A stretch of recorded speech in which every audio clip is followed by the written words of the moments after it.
আপনারা এটা জানেন তো যে অন্যের জন্য দোয়া করলে লাভ। ধরেন যে আপনার এক ভাই দারিদ্র্যের কষাঘাতে জর্জরিত, টাকা পয়সা না, আপনি দোয়া করলেন যে আল্লাহ আমার ভাইটা আর্থিক সমস্যায় আছে, তার আর্থিক সমস্যা দূর করে দাও। ফেরেশতারা দোয়া করে, আল্লাহ যিনি দোয়া করলো তার যদি আর্থিক সমস্যা থাকে তুমি আগে তার আর্থিক সমস্যা দূর করে দাও। সুবহানাল্লাহ সুবহানাল্লাহ বিহামদি। তো এক লোক এই হাদিসের ফজিলত শুনে ইফতারির পূর্ব মুহূর্তে, যেহেতু দোয়া কবুল হয়, তার ওয়াইফ ইফতারি তৈরি করতেছে, এই হাদিসের ফজিলত শুনে এক লোক তার বন্ধুর জন্য দোয়া করতেছে যে আল্লাহ আমার বন্ধুটার তো এখনো বিয়ে হয় নাই, তুমি সুন্দরী রূপবতী একটা স্ত্রীর ব্যবস্থা করে দাও আল্লাহ আমার বন্ধুর। এই দোয়া শুনে তার স্ত্রী তো রেগে মেগে আগুন, সেই ইফতারি টিফতারি রেখে দিয়ে এসে বলে, এই এত বড় সাহস, কি দোয়া করো এসব উল্টাপাল্টা। স্বামী বলে, কি দোয়া উল্টাপাল্টা, কি দোয়া করলাম, আমি তোমার বন্ধুর জন্য দোয়া করছি যে আল্লাহ তারে তুমি রূপবতী সুন্দরী স্ত্রীর ব্যবস্থা করে দাও। তো ওয়াইফ বলে, এই তুমি কি মনে করছো আমি হাদিসটা জানি না যে অন্যের জন্য ভালো কোনো দোয়া করলে আগে এটা নিজের জন্য কবুল হয়?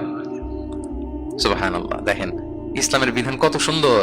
আপনি অন্যের কল্যাণ কামনা করলে এই কল্যাণ ফিরে আপনার দিকে আসে আগে।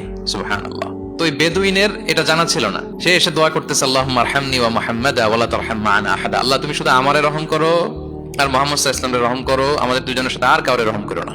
রাসূল ইসলাম তাকে বলেন, হায় রে, একটা প্রশস্ত বিষয়কে সে সংকীর্ণ করে ফেললো। আফসোস করে বলতেছে, কারণ আল্লাহর দরবারে রহমের কি কোনো ঘাটতি আছে বলেন তো? আল্লাহর দরবারে রহমতের কোনো কমতি আছে? নাই। সাথে সবাইকে ইনক্লুড করতে পারতো। আচ্ছা গেল, দোয়া শেষে এবার সে মসজিদে নবীর মাঝখানে বসে পেশাব করা আরম্ভ করছে।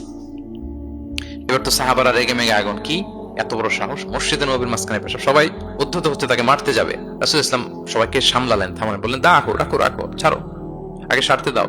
কারণ কেউ যখন ওয়াশরুম সারে মাঝখানে তাকে ডিস্টার্ব করা যায় না, এটা তার ক্ষতি হবে। রাসূল ইসলাম বললেন, রাখো, লেট হিম পাস ইউরিন, তাকে কাজ সারতে দাও। সে কাজ সারলো। এবার রাসূল ইসলাম বললেন, ও হারিকু আলা বাউলিহি সাজলান মিন মা, তার পেশাবের উপর এক বালতি পানি ঢেলে দাও, দিয়ে ফেললো। এবার রাসূল ইসলাম বললেন, ইন্নামা বুইসতুম মুয়াসসিরিন ওয়া লাম তুবআসু মুআসসিরিন।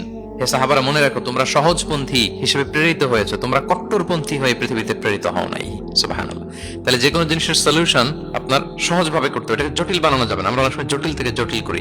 তখন এই বেদুইনকে রাসূল ইসলাম ডেকে বললেন, আচ্ছা তুমি যে কাজটা করলে, মসজিদে নবীর মাঝখানে পেশাব করলে, এটা কি ঠিক হলো? তুমি কি জানো এটা আল্লাহর ঘর, এটা আমাদের মদিনার কমিউনিটির ইবাদতগাহ, এখানে আমরা আল্লাহর ইবাদত করি, আল্লাহর জিকির করি, আল্লাহর কিতাব তেলাওয়াত করি, এটা কি তোমার ঠিক হলো? এইভাবে যখন আদর দিয়ে পরম মমতায় তাকে বুঝিয়ে বলা হলো, সে লজ্জিত হয়ে মাথা নিচু করে ফেললো। সুবহানাল্লাহ। সে রাসূল সাল্লাল্লাহু আলাইহি ওয়াসাল্লামের কাছে ক্ষমা চাইল। আপনি কোমলতা, ভালোবাসা দিয়ে যা জয় করতে পারবেন, কঠোরতা দিয়ে সেটা পারা যায় না, খেয়াল রাখবেন। ভালোবাসা দিয়ে যেভাবে আপনি মানুষের হৃদয় জয় করতে পারবেন, কঠোরতা দিয়ে পারবেন না।